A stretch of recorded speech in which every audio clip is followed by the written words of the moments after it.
So today I thought I'd do a quick tutorial on how I create the sticker effect that I sometimes use in my work. So like here where I've done it, just to show off this creature's mouth a little bit more. I think it can really make your work stand out sometimes, especially on things like this where it's like character sheets, especially when you're trying to sort of show more of the details in certain elements as well. So just as a heads up as well, this is just how I do it. There's different ways you can do it. I'm ways to get much more sort of realistic looking stickers that look like they're kind of peeling and they're a bit shiny as well, but mine are more just like a cartoony kind of effect really. So the first thing you want to do is make sure you've got whatever you're turning into a sticker in a separate layer over here just by itself with no background. Also try and make sure that your background isn't too dark, just because you'll need to see the shadow underneath the sticker for it to sort of work. So I've just gone with a light grey on this one. Any colour really is fine for a background, just as long as it's not like pure black or just really dark. So there's two ways of doing this. There's a sort of easy way, which sometimes works, and a way that takes a little bit longer but not by much. Both of these ways are pretty quick. So the first sort of quick way is to double click your layer, and then you want to go into the stroke options. So you can see that mine's already set up. You want it to ideally be on the outside. If you do inside or centre, it's obviously going to cut your image off quite a lot. The size of the pixels will differ for what size your image is. You can kind of have a really thin outline and it'll still look like a sticker, but I kind of prefer to go with something a bit more sort of like this. Something that kind of gives off the effect of a real sticker, I guess. You do get sort of quite a thick white border when you do get proper stickers printed. And then what you want to do is click OK. Now the important thing here, before you go any further, if you're doing it this way, is to make sure that you rasterize your layer style, just because what we're going to do next, you need it to affect the sticker as a whole, including the white background. If you don't do this, it's only going to affect your shield and it's not going to look right. So you want to rasterize your layer style. So this will kind of combine the white border and your illustration, so they're on one layer now. And then you want to double click it again, and this time go to drop shadow. So with this, you can set this to different layer types. I prefer to just go with multiply, but you can try out different things if that's what you want to do. Depending on what sort of background you're using it on as well, it can have different effects. So it might actually look cooler to use something else. The opacity, it's kind of just whatever you feel like. I think probably around 50% is pretty good. Anything higher than that will probably look good too. You don't want it too light or it's not going to look like it's a 3D object. So I personally prefer the edge of the shadow to look quite harsh. Obviously that's up to you, but you can see if I up the size a little bit, it sort of looks like the sticker's more floating than it's stuck down now.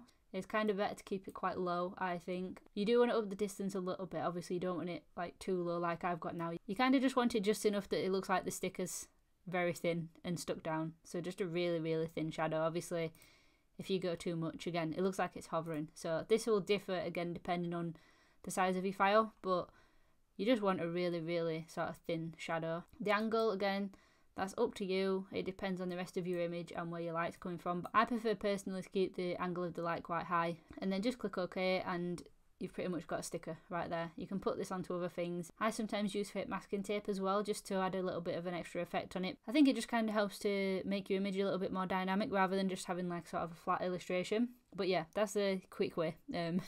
So sometimes, going back to the start of the first method, when you double click your image and click stroke, you might get a really weird line around the edge of it. It might not be sort of all even and neat like mine is right now, because I've had problems before. There'll be like random dots in certain places, just like where you've painted a pixel in the wrong place on your original image, and it can really sort of affect it when you start to add layer effects. But this can all be fixed. Obviously you can go in manually and sort of erase any extra pixels so that your stroke fits to the image right, but to be honest, this happens to me a lot. This is probably one of the first times I've actually used the stroke method and it's actually worked properly. So the way I used to do it was, so here in the layers, in between my background and my actual sticker design, I would add a new layer, and this would basically be my white. So instead of using the stroke effect, what I'd do is just quickly add like sort of thick white outline behind the illustration that I'm using, sort of how it'd look if I'd used the stroke effect basically.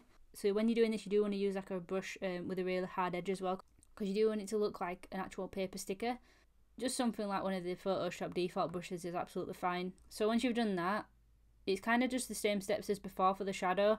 You can combine these two layers if you want to. If you're not going to combine the layers and you still want to kind of be able to edit the illustration, just make sure when you do the actual shadow, you only do it to the white layer, not the actual illustration, just because you want it to affect like the whole sticker. But just for the sakes of this tutorial, I'm going to combine them anyway. So I'm just going to merge those layers. So as you can see, it looks pretty similar to using the other method. It just takes a bit longer, but obviously if you are having issues with applying the stroke and it is causing like weird edges and stuff, it's just a bit easier to do it this way rather than faffing with it. I found anyway. It only takes like a couple of minutes to go around your image and just fill in the white gaps. You can just duplicate the layer into another file. So just some examples of what I've used it on. I did this character design which I showed at the start. So I just took different examples of the horns he might have on his face and just did some few like iterations of it. Just because I was kind of trying to imagine what this creature might be like in the wild sort of thing. And I thought it'd be cool to show people what kind of like variations they might see. I've also done it on this one just to show the different expressions that the guy would have. And then again on this one just to show the different expressions of the creature. I mean, you can use it for loads of different things, but I found it really useful just kind of add another fun element to my work more than anything. But I really enjoy using it now. I use it a lot, so yeah. But I hope that's been helpful. Obviously this is real basic and it's just the way I do it. I'm sure there's very different tutorials out there, some way more complicated. But hopefully it will have given you an idea of how to do it and use it in your own work as well. And obviously I use the masking tape as well, so there's a possibility that I might do a tutorial on that next time if people would be interested in that. So I do want to kind of get into tutorials more this year. I sort of started last year but kind of just got myself distracted with way too many ideas and projects. So if there's any tutorials you would like to see me do, just let me know in the comments or message me, and I'm going to come up with some ideas of my own, but it'd be nice to hear kind of what you guys want to see as well.